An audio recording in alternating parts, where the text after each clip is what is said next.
మా నాన్నగారి కన్నా ముందు వెంకట్రావు గారు నాకే పరిచయం.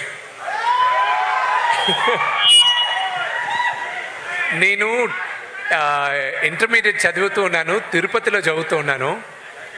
నేను హైదరాబాద్కి వచ్చేటప్పుడు నాకు ఫస్ట్ టైం ఫ్లైట్లో పక్కన కూర్చోన్నారు వెంకట్రావు గారు. వెంకట్రావు గారు అది చెప్పేస్తున్నాను నేను మన కాన్వర్సేషన్.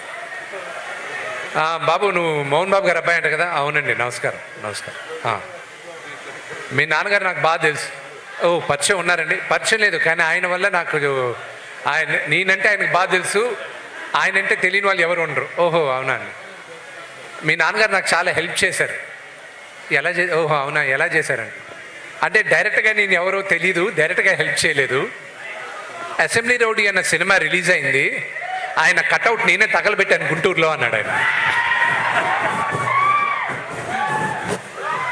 నేను అప్పుడు రాజకీయం కోసం చేశాను, కానీ మీ నాన్నగారి వీరాభిమాని నేను. అలాగా స్టార్ట్ అయింది మా కాన్వర్జేషన్. సో వెంకట్రావు గారు, నా కట్అవుట్ మాత్రం తగలబెట్టకండి.